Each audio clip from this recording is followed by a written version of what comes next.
আর ধর্মকে ব্যবহারের কথা বলে, আমরা তো ধর্মীয় দল, আমাদের ব্যবহারের কিছু নেই। বরং যারা ধর্মীয় দল নয়, ইলেকশন আসলে স্টেজে নামাজ পড়ে এবং কিছুদিন আগে বলছে যে মৌলবাদের উত্থান হইতেছে, আবার এখন বলতেছে আল্লাহ রসুলের অনুসারে তারা দেশ চালাবে।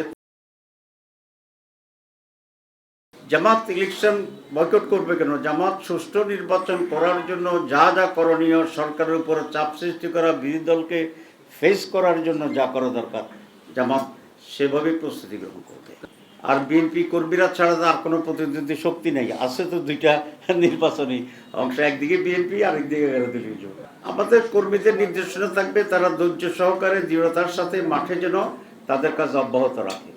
আমাদের নারী কর্মীরা তো অবশ্যই ভোট চাচ্ছে, কারণ তারা তো ওই দেশের নারীরা তো ভোটার, নারীরা তো দেশের ভোট চাওয়ার অধিকার আছে, সেটা বেশি চাচ্ছে বলেই তো, শুধু চাচ্ছে না, আমাদের এত বেশি অ্যাক্টিভ যে তারা পুরুষদের চেয়ে বেশি অ্যাক্টিভ।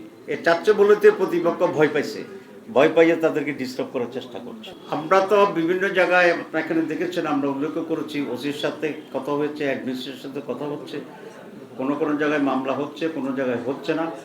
সবটা মিলিয়েই আমরা দেখছি, কারণ শুধু মামলা দিয়ে আরেকটা হয়রানি, যে মামলা করতে করতে তো হয়রানি আছে। ইলেকশনের সময় এটাই তো তাদের কৌশল, তারা ঘটনা ঘটাবে, আমাদেরকে থানা পুলিশে দৌড়াদৌড়ি করার জন্য ব্যস্ত রাখবে, ইতিমধ্যে তারা নির্বাচন করবে। সুতরাং যেখানে যেটা আমাদের জন্য করণীয় বেটার, আমরা সেটা করছি। তবে election commission must take action, এটা আমাদের সুস্পষ্ট বক্তব্য। গতকাল আমাদের সংগঠনের পক্ষ থেকে ইলেকশন কমিশনে আমরা দৃষ্টি আকর্ষণ করেছি, প্রয়োজনে আমাদের মহিলা প্রতিনিধিরাও ইলেকশন কমিশনে গিয়ে প্রতিবাদ জানায়। ইটস ভেরি আনফর্চুনেট যে তারা এটা কেন পারছে না, তারা জাতির কাছে তাদেরকে এই জন্য জবাবদিহি করতে হবে। কারণ আপনি যেটা বলেছেন এটা একেবারেই স্পষ্ট, এত রক্ত, এত সংগ্রাম, এটা তো শুধু জুলাই আগস্টের সংগ্রামটাই এখানে প্রথম এবং শেষ না। এই আন্দোলন তো শুরু হয়েছে বছর পর বছর, এটার কালমিনেশন হয়েছে জুলাইতে এসে সকল দেশের সকল মানুষের পার্টিসিপেশনে। সুতরাং এরপরে এরকম একটা আনএক্সপেক্টেড অ্যাক্টিভিটিস এবং ইলেকশন কমিশন আর সরকারের উইকনেস অ্যান্ড নীরবতা, এটা জাতির প্রতি একটা বেইমানি, বিশ্বাসঘাতকতা, এবং এই জন্য তাদেরকে জনতার কাঠগড়ায় দাঁড়াতে হবে। আমাদের এখানে ধর্মের মোড়কটা কি সেটা তো স্পষ্ট করতে হবে।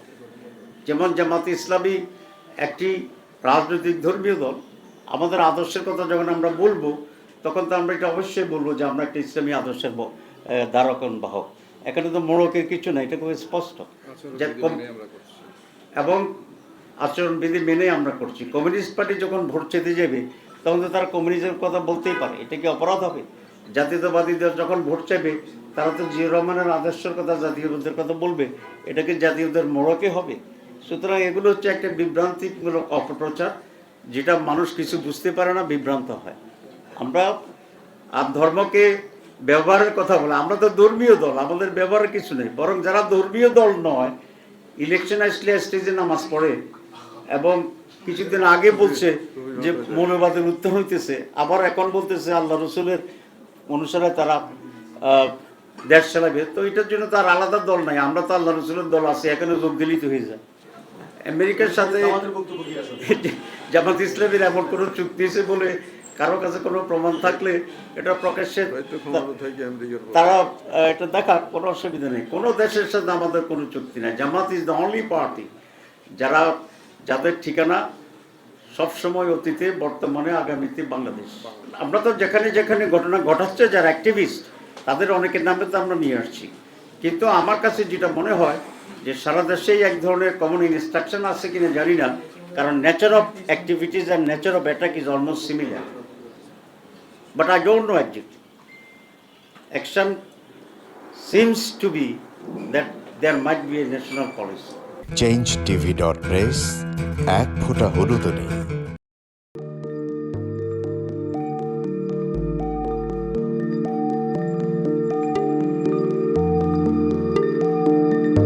পহেলা জানুয়ারি 2026 ইউটিউব জার্নালিজমের অগ্রদূত changetv.press সংগ্রাম মুখর 7 বছর পেরিয়ে পা রাখলো গৌরবান্বিত 8 বছরে। এই আনন্দ প্রহরে সবাইকে নিরন্তর শুভেচ্ছা। আমি নিজেকে ধন্যবাদ মনে করি, আমি সৌভাগ্যবান। চেঞ্জ টিভির পক্ষ থেকে আমার সাক্ষাৎকার নেওয়ার জন্য তারা আসছেন এবং চেঞ্জ টিভি দীর্ঘ 8 বছর ধরে এই কাজগুলি করছে। আমি তারা অনেক ভালো কাজ করেছেন, দেশের মানুষের সুখ দুঃখের কথা প্রত্যক্ষ তুলে ধরছেন। আমার আশা থাকবে চেঞ্জ টিভি সামনের দিকে উত্তরোত্তর আরো সমৃদ্ধ হবে।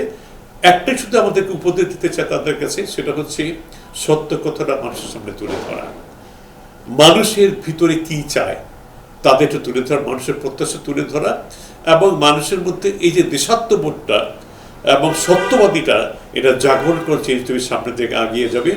এবং যারা দেশের কথা চিন্তা করে এবং দলমত নির্বিশেষে যে লোকগুলো আছে তারা দেশের কথা চিন্তা করে, দেশের উন্নয়নের কথা চিন্তা করে, কোনো পক্ষপাতিত্ব করে না, তাদের বক্তব্য দেশের মানুষের তুলে ধরা, এই কাজগুলি সামনে এগিয়ে নিয়ে যাবে, এটা আমার প্রত্যাশা। অনেক ধন্যবাদ আপনাদেরকে, দেশবাসীকে, দেশবাসী সবাইকে আমি ধন্যবাদ জানাচ্ছি। changetv.press এক ফোঁটা হলুদও নেই। আমরা শুধু আপনাদের কাছে একটাই আবেদন করব, মিথ্যার পিছনে দৌড়বেন না, সত্যকে ধারণ করেন, সত্যকে জনগণের কাছে তুলে ধরেন।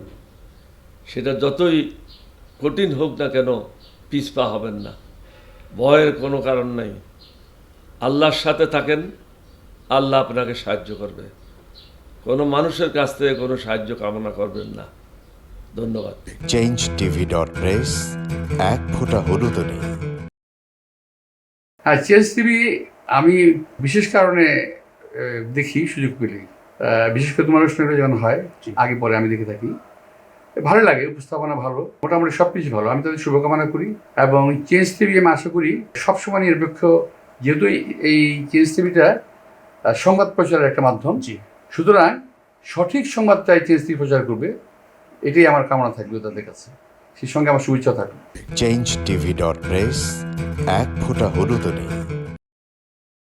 সুপ্রিয় দর্শক, এই চেঞ্জ টিভি বিগত 7 বছর ধরে খুবই গুরুত্বপূর্ণ ভূমিকা পালন করছে আমিরুল মোমিনিন মানিক।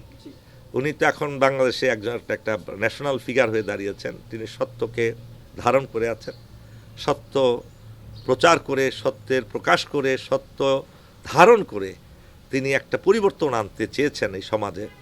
আমি আশা করি এটাতে অনেকে উদ্বুদ্ধ হয়েছেন এবং এই চেঞ্জ টিভির ভূমিকা অন্যকে অনুসরণ করার জন্য আমি আবেদন জানাবো। একই সাথে চেঞ্জ টিভির কর্তৃপক্ষ এবং দর্শক শ্রোতাকে আমার ব্যক্তিগত দোয়া এবং শুভেচ্ছা রইল। changetv.press এক ফোঁটা হলুদও নেই। বিশেষ করে আমিনুল মোমিনিন মানিক তার চেঞ্জ টিভিতে তিনি সবচেয়ে আমাদের কঠিন সময়ে, সবচেয়ে দুর্যোগের সময়ে এখানে যে সমস্ত অনলাইন খুব ঝুঁকি নিয়ে দায়িত্ব পালন করেছেন, তার মধ্যে চেঞ্জ টিভি এবং তার প্রধান উদ্যোক্তা আমাদের প্রিয় ভাজন আমিরুল মোমিনিন মানিক, তিনি অন্যতম। changetv.press এক ফোঁটা হলুদও নেই। চেঞ্জ টিভি সবচেয়ে বড় নামটা সুন্দর, চেঞ্জ নামটা সুন্দর, হলুদ সাংবাদিকতা নয়, ট্রু জার্নালিজম এবং একটা চেঞ্জ। এবং মানে একটা কথা আছে, if you want to change the world we have to change yourself. এবং চেঞ্জটাই হচ্ছে মূল জিনিস, আমরা আমাদের সামনে রাখতে হবে। আমরা একটা পরিবর্তন চাই।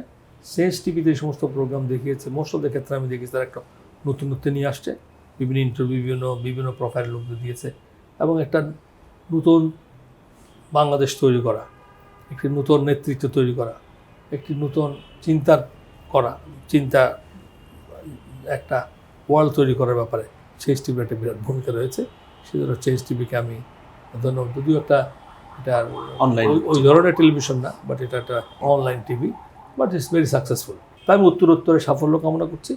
আমি চাই যে ব্যতিক্রম দিয়ে আমাদের ইয়েটা শুরু করা, যে কথাটা বললাম যে প্রত্যাশা, মানুষ একটা ব্যতিক্রম চাই এবং চেঞ্জ টিভি সে ভূমিকা পালন করুক, এটা প্রত্যাশা। এবং তাদের 8 বছরের অতিক্রম করেছে, তাদেরকে তার দর্শকদেরও শুভেচ্ছা জানাচ্ছি। যারা তোমরা এটার পিছনে ছিলা, যারা নেপথ্যে কাজ করছো, তাদেরকেও আমি আন্তরিক শুভেচ্ছা জানাচ্ছি। changetv.press এক ফোঁটা হলুদও নেই। সকলকে শুভেচ্ছা। চেঞ্জ টিভির 8ম বর্ষপূর্তিতে আমি খুবই আনন্দিত এবং আমিরুল মোমিনিন মানিক, যার অক্লান্ত পরিশ্রমে এই টিভি চ্যানেলটি প্রতিষ্ঠিত হয়েছে, আমি প্রথম থেকে তাকে লক্ষ্য করেছি কি অক্লান্ত পরিশ্রম এবং কি ধরনের চ্যালেঞ্জের মাধ্যমে সে আজকের এই অবস্থানে এসেছে। আমি চেঞ্জ টিভির উত্তরোত্তর উন্নতি এবং দেশ গঠনে তাদের একটা ইতিবাচক ভূমিকা কামনা করছি। changeTV.press, এক ফোঁটা হলুদ নেই।